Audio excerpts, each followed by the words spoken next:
Blake Lively demands her day in court. She says they're trying to just avoid accountability for the hostile environment they created during the production. And oh my God, apparently a new revelation.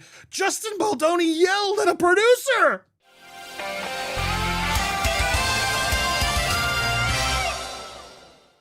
Welcome to Popcorn Planet. I am Andy Signore. We are live. This story is bonkers. This deadline story is bonkers. This response from Blake Lively has dropped today, but it's redacted and so much more. We're gonna have to go through it and cover it a little bit more later. But from our early analysis, there's just nothing really in here. She's changing the goal, moving the goalposts yet again to try to justify all the harassment, et cetera, et cetera. And Deadline, of course, who has, to me, feels like they're in her pocket. They do. It's just the irony. I said it earlier as we were live, and I hope you guys, if you want to watch the full live, where I did some fantastic rambling, if I don't mind saying myself, you can go over and hit sign up over there and join. It's depressing because I feel like this battle I'm facing deserves a little bit more groundswell, a little bit more support. It's not about me. I did a whole rant about it. This is about all independent and digital journalism.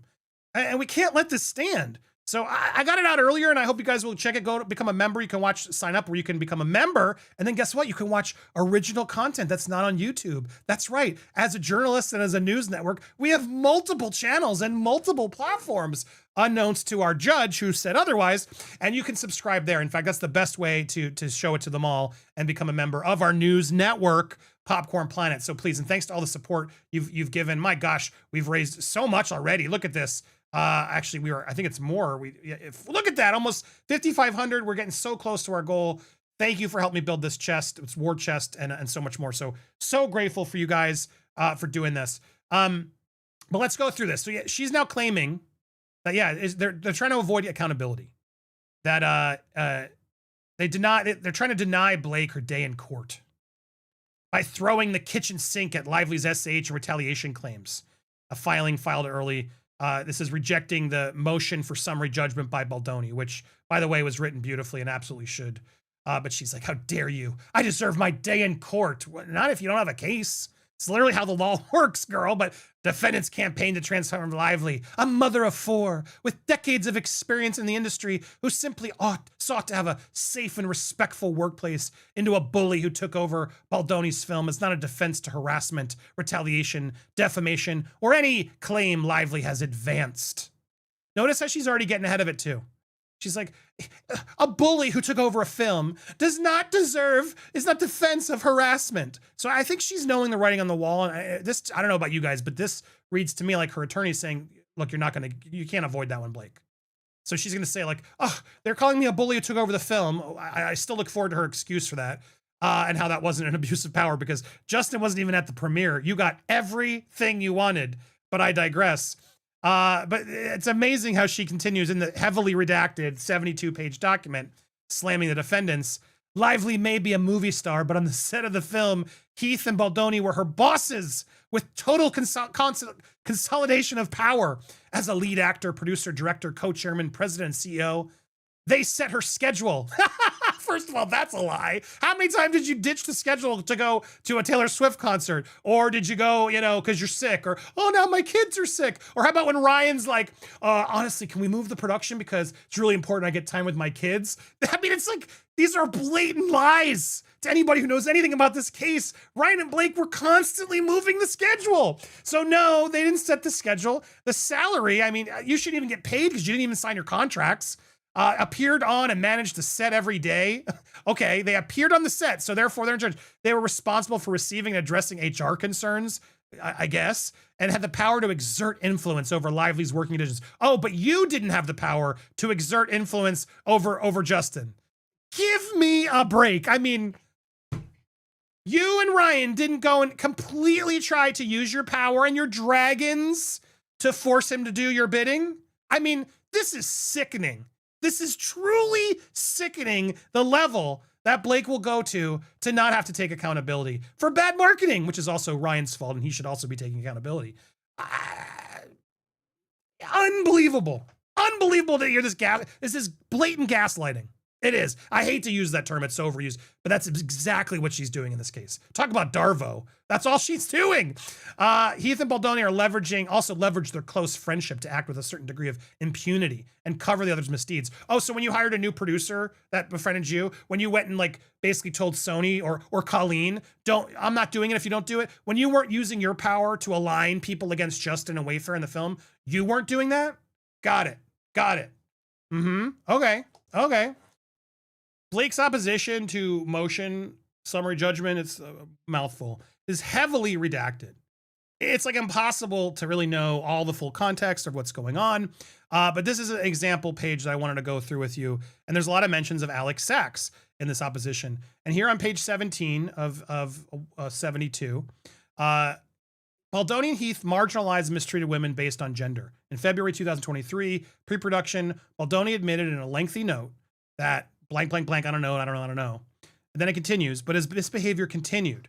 Baldoni consistently yelled at Sachs and exhibited rageful yelling or interrupting reactions when Sachs spoke.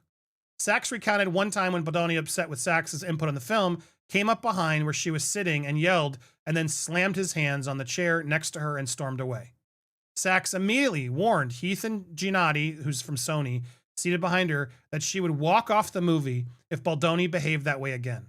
As the only woman and non-Wayfair producer on the set, Sachs felt sidelined, but she also observed Baldoni being very dismissive on the film's screenwriter Hall, who he did not seem to respect as a female voice in the team, and on a movie like this that felt especially bad. Which is the irony of that, of Blake and Ryan completely rewriting Hall's script so bad that Lively had to later apologize and write a note. Oh, I didn't mean to reveal that and take it away. Yes, you did. There's all these texts and things proving that you're rewriting the whole movie. But gotcha. But you respect the screenwriter. Sure. Who believes that? So then we go into Alex Sachs's deposition, okay? We actually got a deposition from Alex Sachs, and even Kim's on the line via audio. Yay, Kim! Hi. Because I messed up, and I want to make sure I put the proper recap with all the proper stuff. Also, we're trying. Alex Sachs was there from the beginning, it seems, and it might have been hired by Sony. So I want to correct myself if I was incorrect on that too. But now let's get straight into this Alex Sachs deposition, because they talked about how she would walk off the movie. Well, guess what? This is her deposition where she talks about it. So starting here on page 11 of 83, they talk about an email, and the email reads, "I want to apologize to the group, especially to Alex." This is Justin's email, and Alex is the person we're deposing. "What did you understand Baldoni to be apologizing to you for? I believe the day before we were on a call or a Zoom and he yelled at me." "Mr. Baldoni yelled at you?" "I believe so." When you say he yelled at you, did he raise his voice?" "I believe so." "Do you recall who else was on the Zoom?" "I believe everyone was on the email chain and it might have been a call." This is the person from Sony, a lot of people's names, etc. "What do you recall about the meeting in which Mr. Baldoni yelled at you?" "I don't remember much. But reading the email, I believe he was talking about his own abuse." "Yeah, when I tried to voice an opinion, he yelled at me, but I don't remember exactly what the words were." "Do you recall the gist of what he yelled at you?" "I don't." "Do you recall what opinion you were voicing at the time?" "I don't." The second paragraph writes, "I feel I have failed at being a safe space for others. So I want to apologize for my behavior yesterday. For me, was not acceptable. I try very hard not to interrupt the women in my life, and unfortunately I've been failing at that on quite a few occasions over the last few months, oftentimes, and yesterday in particular, to you." "Yes. Do you agree with Mr. Baldoni that he failed at being a safe space for others?" "I have no idea," which she's admitting. Like, I'm not going to say that. "Do you feel that he failed at being a safe space for you?" "I didn't need him to be a safe space for me." Kind of an interesting, like, not completely throwing him on the bus, but acknowledging it. I think it's like a fair answer. Like, what is this? Don't treat me special. I don't need a safe space. We handled it. "Did you agree with Mr. Baldoni that his behavior and yelling during the production was not acceptable?" "Yes." "Why?" "I don't yell at work colleagues, nor do I like being yelled at." "Do you think it's appropriate to yell at your colleagues?" "Personally?" Do you think it's, do you recall during this period of him interrupting you?" "I don't recall. Was your experience he would often interrupt you while speaking on set or in the connection of the film?" "Oh, yeah. Oh, yes," she says. "So Mr. Baldoni often interrupted you while you were speaking?" "Sometimes." "Did you observe him interrupting other women?" "I can't recall." So she's not jumping into this. He was all against the women and an unsafe space for women. She's not confirming that narrative of Blake's, to be clear, but She is admitting they had some back and forth, potentially not very, great dialogues. Towards the end of that paragraph, he writes, and then I guess we jump ahead to a different period. Yeah, we can go ahead to page 18 now, I think is probably good. So they talk about a couple, like these two Zoom situations where there was yelling, but again, it's like it's kind of unclear as to what was said and what actually really happened, and it doesn't seem like she really remembers what was said. So then we talk about this shooting at the root location. Yeah, which I visited, by the way, for the documentary. Michelle was there. Ferdinand, my brother, we went to Root. Michelle, what was it called? Let us know. We were shooting at the Root location. Very stressful day of shooting, I can imagine. We had a lot of work in a short amount of time. I was going to get to that because before we're talking about fighting, yelling, it happens on all sets. I'm not saying it's justified, not saying it's right, but go look up Lily Tomlin fighting with Alexander Payne, or Christian Bale, or Tom Cruise with the COVID. Like, there's a lot of these sets, and I've been on sets. It is very, very stressful on these sets. Not saying it's okay, Kim, obviously, but certain ADs, that's their job to yell at everybody. Certain ADs are like, I don't do that, and you want to hire a calmer AD. But production, sometimes they thrive in the yelling, and again, it's a little bit more complicated to me. Like you said, I need to know more specifics of what was actually said. Someone just yelling on a set, again, what does that mean? Someone could say I'm yelling right now just because I got a loud voice. You know what I mean? Like, I need to know the specifics to know if this was really done in a really abusive way, or if it's just, two people not getting along and frustrated. So they're talking about this set. It was very, he came up to me and asked how I thought the scene was going, and if he was getting it, and which I thought he did. He also expressed that I believe he didn't need more coverage, meaning more angles. He then yelled at me and said that I don't remember exactly, but something to the effect of, actually, I don't remember exactly what he said, but he yelled something, and then he slammed his hands on the director's chair next to me and walked.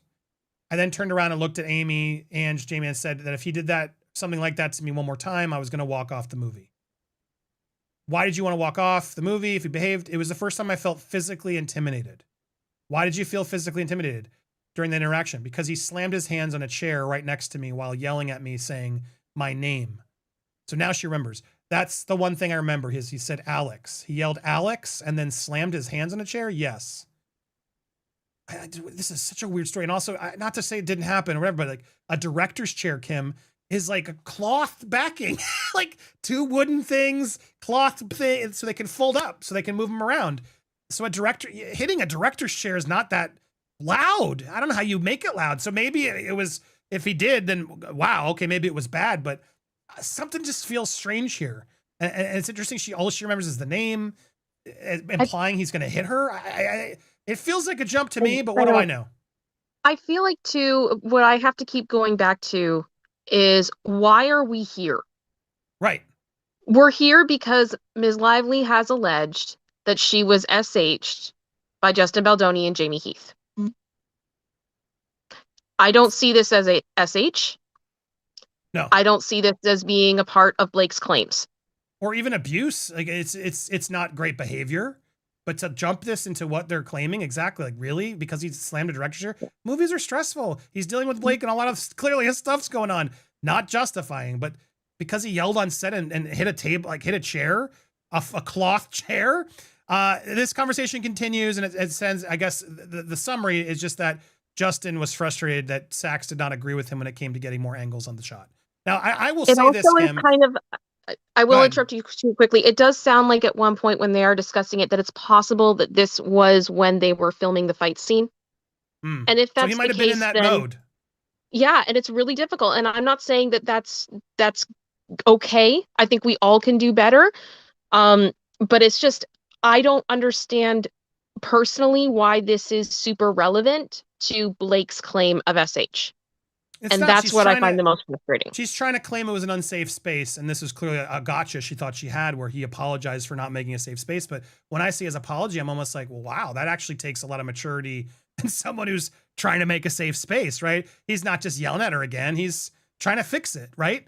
And so none of this reads as maliciously or abusive. And furthermore, as you go through it, like I've heard from the crew, I think it's safe to say this, like this was a problem on set. Justin was inexperienced and green in a way on a higher production level where he wasn't making his day. which means like you have to get your shots of the day done, right? And you don't always have the luxury of being David Fincher, Christopher Nolan, right, Kim, and doing 100 million takes, or I guess David Fincher's notorious, like 50 takes per scene. You don't always have that budget or luxury to be able to pull that off. And as a creator, as a director, someone as artistically as passionate as Justin is, I can see that, that his passion and frustration causing some of this problem. And granted, maybe he needs to work on that. Who knows? But again, like you said, really, that's why we're here, because he's like in a stressful director's chair, while Blake's trying to strip everything from him and take the edit and do all this on his baby. And I will say to Alex's credit, to Alex's credit, if you look at the bottom of page 26, out of 83, she's asked, what are your impressions, if any, of how Mr. Baldoni performed his responsibilities as a director during phase 1? And she said, I think he was deeply overwhelmed, and despite a long prep, really unprepared on a daily basis for a lot of reasons. And then they ask, well, fair to say you didn't find it to be an effective director? And then she says, not necessarily. There's a lot of facets, and then we're cut off and we move on to the next page. But I will say that this is exactly what was echoed to me. It was exactly echoed to me, guys. This was the negative I got of Justin, was that he was overwhelmed and didn't always know how to make the day. Like, that was the worst people could say about Justin. And as someone who's been in production, well, welcome to making movies. It's like, it's a very tough job. You know what? It's a lot. And I will say, I think this film in particular, separate even from the alleged issues that were on set, there were multiple strikes, and they were also dealing with the Rona. Yeah.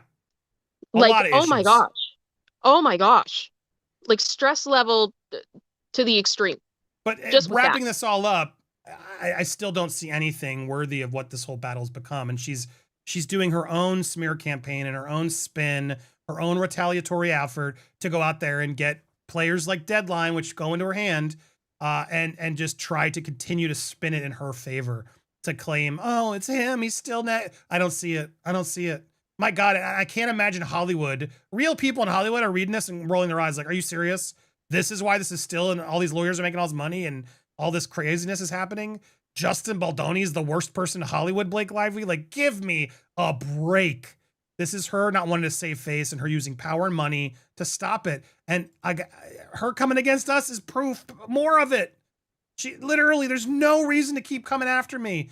Now the judge has gotten swooped up in this thing. There's so much more to talk about. My lawyer was supposed to be here. He got slammed in here, and we're going to get him back. So stay tuned. We'll have him here. Kim will be back soon, but it's so nice to hear you, Kim. Guys, you can support us. Thank you for having me. On our website. Go to Popcorn Planet. Make sure you hit sign up. It's the best way to do it. You'll go to Newsfeed. You can get our press release. You can go to our exclusive content and documentaries, because yes, we are a real network of news and projects. You can also hit over on home, and then you'll head over, scroll down to click there for the ways to donate. Thanks to everybody did. We appreciate you guys so much. We got a lot more coming, and we are not giving up.